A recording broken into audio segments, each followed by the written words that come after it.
ওই ফার্স্ট মিটিংয়েই বেশ কিছুক্ষণ আমাদের আলোচনার পর তার একটা শক্ত প্রশ্ন থাকে যে আমি তো নর্মাল মুসলমানদের মতো না।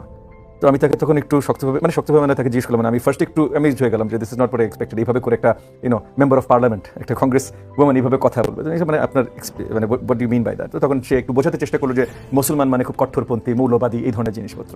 তো মানে আমার ওই প্রথম এক্সচেঞ্জ থেকেই তার সম্বন্ধে একটা ধারণা হয়েছে সে মুসলমানদের কথা কীভাবে চিন্তা করবে। এটা ফুয়াদ সাহেব বেশ সুন্দর ভেঙেই বলেছেন, তার মিলিটারি এক্সপিরিয়েন্স, তার পারিবারিক এক্সপিরিয়েন্স। একই সাথে কিন্তু এর আগেও যেটা আমরা জানি যে ওই যে বহির্বিশ্বে স্পেশালি যুক্তরাষ্ট্রের সরকার এবং মিডিয়ার কাছে আওয়ামী লীগ যে চিত্রটা তৈরি করতে চেষ্টা করেছিল যে আওয়ামী লীগ না থাকলে মৌলবাদী এবং টেররিস্টদের হাতে এই দেশ চলে যাবে, এইটার অংশ হিসেবে কিন্তু তারা তুলসী গাবার্ডের সাথে কিন্তু অনেক উঠাবসা করেছে এরপরে যে। সো তুলসী গাবার্ড ওটারও একটা অংশ একভাবে। একই সাথে ওই যে হিন্দুত্ববাদের যেটা এগেন ওয়াজ সাহেব সুন্দর করে এটা পরিষ্কার করেছেন, এগুলোর একটা অংশ।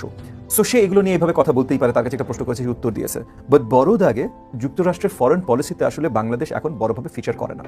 ট্রাম্প সাহেব শুধু বলার মানে ওভারঅল যুক্তরাষ্ট্রের ফরেন পলিসি ট্রাম্প সাহেব হোয়াইট হাউসে আসার পর মোর তাদের কিছু দূর হয়তো ট্রাম্প সাহেবের ক্লোজ যারা আছেন ব্যবসায়িক মহলে তাদের ফাইন্যান্সিয়াল নিডস বেসড হয়তো ফরেন পলিসিতে যাচ্ছেন। প্লাস ট্রাম্প সাহেব বারবার করে বলেছেন উনি পুরনো মন্ডল ডক্টর দিকে চলে যাবেন, এই সেই মানে একটু হয়তো ইউরোপকে একটু ভয় দেখানো অনেক কিছুর জন্য, যেটাতে হয়তো তাদের এগেন ব্যবসায়িক ফয়দা হতে পারে, ইউরোপের সর্ট অফ ডিফেন্স ইন্ডাস্ট্রি আরও স্কেল আপ করতে পারে। এবং একটা জিনিস চিন্তা করেন যে ইউরোপের ডিফেন্স ইন্ডাস্ট্রি যদি স্কেল আপ করে, ফার্স্ট অ্যান্ড ফরমোস্ট তাদের পারচেজ আমেরিকান ডিফেন্স ইন্ডাস্ট্রি থেকেই করতে হবে, একটা বড় এক্সপোর্টার আমেরিকা।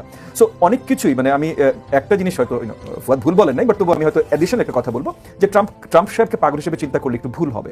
কারণ তার নিডসগুলো বা তার ক্লোজ যারা আছেন, ইলন মাস্ক বলেন না যেটাই বলেন, এই নিডগুলো চিন্তা করেই হয়তো তারা কাজ করছে, যেটা হয়তো তাদের লাভ পুরো বিশ্বের হয়তো অত বড় লাভ না।